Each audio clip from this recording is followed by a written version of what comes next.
Assalamualaikum warahmatullahi wabarakatuh.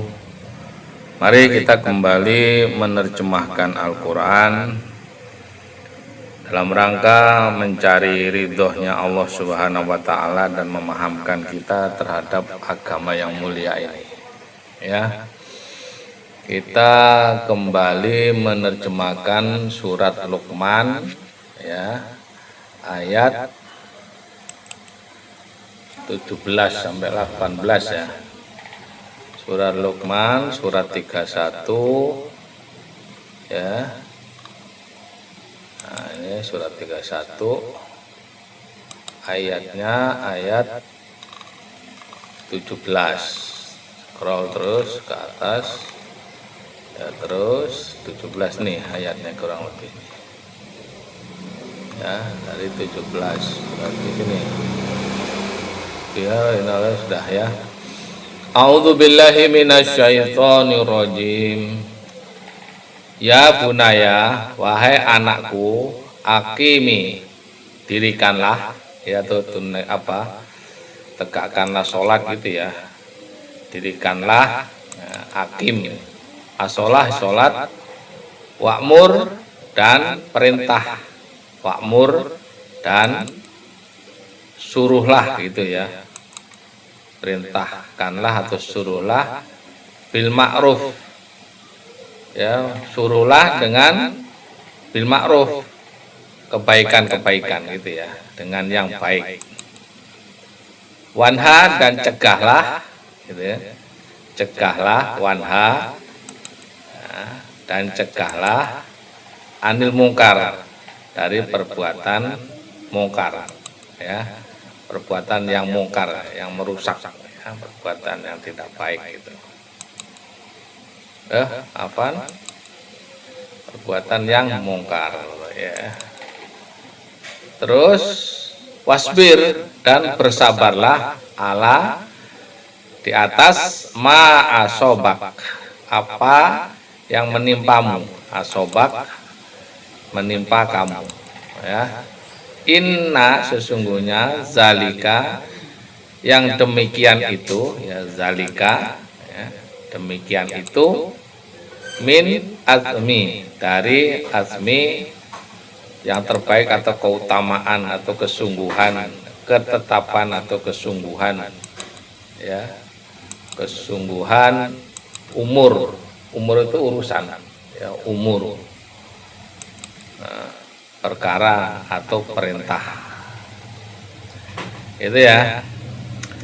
Nah, setelah kita sudah urai suku katanya ya, maka kita terjemahkan dengan sempurna ya. Ya bunaya, wahai anakku, dirikanlah sholat dan perintahkanlah terhadap perkara yang baik dan cegahlah dari perkara yang mungkar, dan sabarlah atas musibah yang menimpamu, sesungguhnya yang demikian itu ketetapan urusan itu ya, ketetapan suatu perkara. Nah, kita lihat 17-nya itu ya. Wahai anakku, laksanakanlah sholat dan suruhlah manusia berbuat yang ma'ruf dan cegahlah mereka dari yang mungkar, dan bersabarlah terhadap apa yang menimpamu, sesungguhnya yang demikian itu termasuk perkara yang penting itu. Kalau kita mau sedikit tadabburi, ini masih berkaitan dengan nasihat Luqman kepada anaknya. Pertama, di atas itu jangan berbuat syirik. Kedua, berbakti kepada orang tua ya. Kemudian berikutnya, walaupun berbakti itu ada batasnya, kalau orang tua menyuruh kepada kesyirikan, kekafiran, jangan diikuti. Itu intinya. Nah, yang berikutnya yaitu jangan khawatir terhadap amalan-amalan atau perbuatan kita itu baik maupun buruk akan dibalas pahalanya. Nah, ini yang berikutnya. Setelah itu, nasihat berikutnya ini, agar kepada anak kita untuk mendirikan sholat dan amal ma'ruf nahi mungkar. Ini jihad fisabilillah ini ya, mendirikan sholat, amal ma'ruf nahi mungkar itu menyuruh manusia berbuat baik dan mencegah daripada kemungkaran. Nah, ini perbuatan yang memang berat. Kalau menyuruh kebaikan ya mungkin nggak ada masalah. Tapi kalau mencegah dari perbuatan yang mungkar ini udah mengandung resiko. Umpamanya orang berbuat yang tidak baik kita cegah, itu orang kadang-kadang justru kita akan dimusuhi oleh mereka, gitu ya. Ada orang judi, kita datangi, kamu jangan judi, umpamanya. Itu kan mencegah dari yang mungkar. Sementara kita bukan petugas, ya, bukan polisi, bukan apa, ya pasti mereka nggak senang kalau kita bilangin. Itu maksudnya. Jangan mabuk kamu, kamu siapa? Nyuruh-nyuruh berhenti saya mabuk, ya, kita dibalik-balikin sama mereka. Tapi intinya sabar, memang untuk mencegah perbuatan keji dan mungkar itu memang mengandung resiko, ya sabar, ya. Itu sabar di dalam menjalankan jihad tadi, dan juga sabar segala menimpa menimpa kepada kita, karena setiap manusia itu akan diuji oleh Allah dalam segala hal, ya, dari segala ujian-ujian itu akan ditimpakan kepada manusia. Dan ujian itu bukan hanya berkaitan dengan ujian yang menyusahkan kita, ya, kurang makan, kemiskinan, sakit, dan seterusnya. Bukan itu saja, rasa nikmat ujian yang kita rasakan itu juga ujian, maksudnya kesenangan, banyaknya harta, ya, suksesnya kita, ini semuanya juga ujian. Oleh sebab itu bersabar terhadap ujian-ujian yang menimpa kita, itu harus sabar.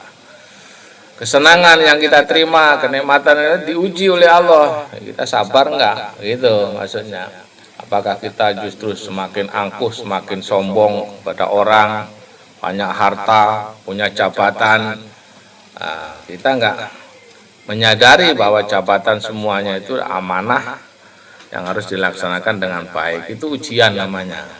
Nah, di sini perintahnya, dan bersabarlah terhadap apa yang menimpa kamu. Sesungguhnya yang demikian itu suatu perkara yang sangat penting. Itu ya. Baik, berikutnya wala tusoir, dan janganlah, wala dan janganlah tusoir. Soir itu berartikan memalingkan, ya. Ya. Khodaka, khodaka itu mukamu, gitu ya, linnas, kepada manusia, ya. Wala dan janganlah tamsi, tamsi berjalan, ya, ketikanya kamu berjalan fil ardi, di atas bumi ini, maroha, maroha itu angkuh, sombong, bisa diartikan, ya. Inna, sesungguhnya Allah, la yuhibbu, tidak menyukai, kula, setiap, gitu ya, muhtalin, ya, muhtalin itu orang yang sombong tadi, ya. Wahur, orang yang sombong, dan juga fakhur. Muhtalin, fakhur itu satu suku kata, ya, apa satu gabungan. Karena dipanggilnya apa, kata majemuk itu, mudhof ilaih, apa bahasanya, ya. Fakhur itu kebanggaan diri, itu ya. Jangan sombong dan jangan membanggakan diri, gitu. Nah, kalau udah ketemu itu kita urai. Dan janganlah kamu berpaling atau memalingkan mukamu dari manusia, dan jangan pula kamu berjalan di atas bumi ini dengan angkuh. Sesungguhnya Allah tidak menyukai, ya, setiap orang yang berbuat sombong dan berbangga diri tadi, ya, membanggakan diri. Itu kurang lebih, ya, kita klik saja artinya. Dan janganlah kamu memalingkan wajah dari manusia karena sombong, dan janganlah berjalan di bumi dengan angkuh. Sungguh Allah tidak menyukai orang-orang yang sombong dan membanggakan diri. Itu wasiatnya Luqman itu. Jadi setelah kalau mau diurut, setelah kita mentauhidkan Allah, setelah kemudian berbakti kepada orang tua, kemudian menjalankan sholat, amal ma'ruf nahi mungkar berikutnya. Nah, ini akhlak, berkaitan dengan adab, ya.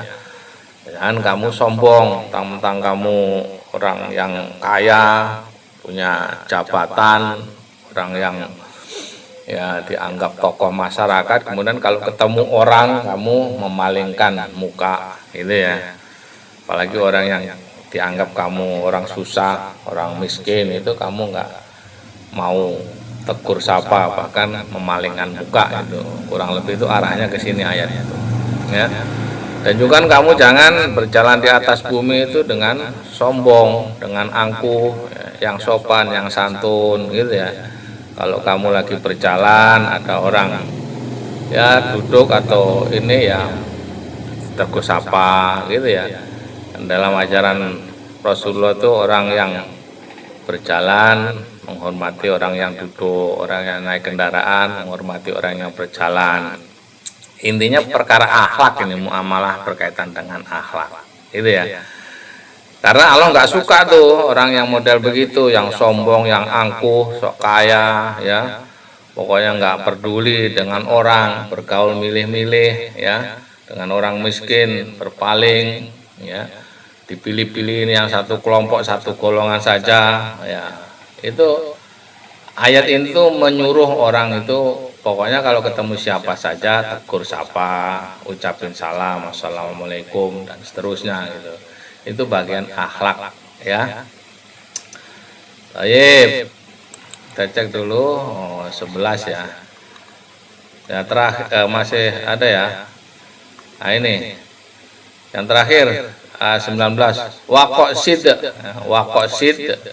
ya, dan sederhanakanlah fi masika, fi di dalam kamu berjalan tadi, ya. Jalan itu masih waktu, dan rendahkanlah itu ya, atau dan lunakkanlah itu ya.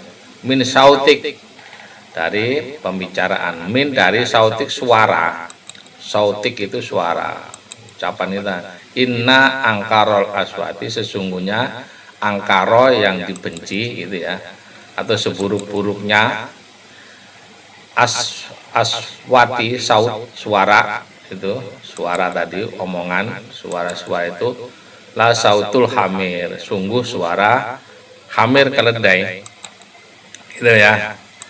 Nah, kita urai, apa setelah kita urai kita sambung. Waqsid ya, fi masika, dan rendahkanlah jika kamu berjalan, waktu, dan tundukkanlah apa dari suaramu, sesungguhnya seburuk-buruk suara itu suaranya hamir, itu. Dan bersederhanakanlah dalam berjalan, dan lunakkanlah suaramu, sesungguhnya seburuk-buruk suara ialah suara hamir. Ada catatan satu ini, coba dicek. Nah, satu, berjalan, dalam berjalan itu apa maksud sini? Ketika berjalan janganlah terlampau cepat dan jangan pula terlalu lambat, sedang-sedang saja gitu ya maksudnya. Saudaraku yang dirahmati Allah, kalau kita mau sedikit tadabbur, ini bagian akhlak tadi, muamalah ya sesama manusia. Berbaik ini juga berjalan di atas bumi masih itu, dan juga apa tata cara berbicara ya mengenai suara ini loh. Lunakkanlah suaramu yang sopan, yang punya apa ramah tamah suaramu, jangan kalau bicara selalu nadanya tinggi gitu ya, selalu mentang-mentang kamu orang yang kuasa gitu, ngomong wah tinggi, kencang-kencang, nggak mau menang, pokoknya ngomong mau menang sendiri gitu. Nah, ngomong yang kencang itu kata Allah di dalam ini seburuk-buruknya ucapan, itu seperti ucapan keledai hamir itu. Ngomongnya itu ngomong berdua saja udah kencangnya buta amun. Ngomong itu yang lunak itu, kalau emang sudah didengar dengan lawan bicara kita ini ya udah ngomong pelan-pelan saja, nggak usah ngotot-ngotot gitu loh bahasanya ini. Arahnya ayat itu seperti itu gitu. Ini berkaitan dengan tata cara atau sopan santun bergaul dengan manusia, baik dalam urusan berjalan maupun dengan urusan berbicara. Itu ya kurang lebih ya. Itulah barangkali yang kita bisa tadabburi hari ini. Mudah-mudahan kita dimudahkan untuk memahami Al-Quran dan juga berikan kekuatan untuk mengamalkannya ya. Kita akhiri, assalamualaikum warahmatullahi wabarakatuh.